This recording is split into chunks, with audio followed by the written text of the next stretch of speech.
તો આ તરફ પોરબંદરમાં અવિરત વરસાદના કારણે ઠેર ઠેર પાણી ભરાઈ ગયા છે। માધવપુરમાં મેળાનું ગ્રાઉન્ડ બેટમાં ફેરવાઈ ગયું છે। ગ્રાઉન્ડમાં આવેલા મંદિરો પણ પાણીમાં ડૂબી ગયા છે। પોરબંદરમાં 22 ઇંચથી વધુ વરસાદ પડ્યો છે।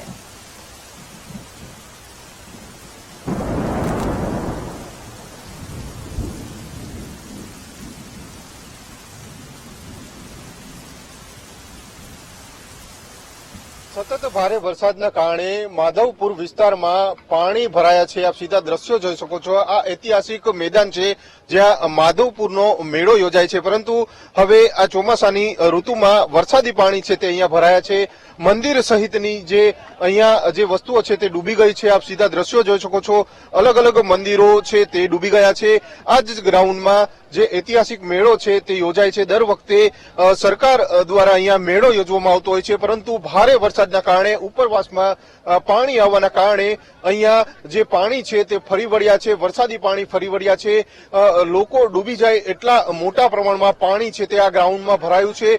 તે પણ એક ચિંતાનો વિષય છે। જ્યારે હવામાન વિભાગ દ્વારા હાલ ભારે વરસાદની આગાહી કરવામાં આવી છે, એવામાં માધવપુર વિસ્તારમાં પણ છેલ્લા 3 દિવસથી વરસાદ છે તે જોવા મળી રહ્યો છે। અત્યાર સુધીમાં પોરબંદર જિલ્લામાં 22 ઇંચ કરતા વધુ વરસાદ છે તે પડી ચૂક્યો છે। એવામાં માધવપુર જિલ્લામાં પણ વરસાદી છે તે જોવા મળી રહ્યો છે। અલગ અલગ વિસ્તારમાં પાણી ભરાયા છે, જ્યારે વીજ પુરવઠો છે તે પણ ખોરવાયો છે। તેને લઈને એક ચોક્કસ ચિંતા ઉપડે તે પ્રકારની પરિસ્થિતિનું નિર્માણ છે તે હાલ પોરબંદર જિલ્લામાં થઈ રહ્યું છે।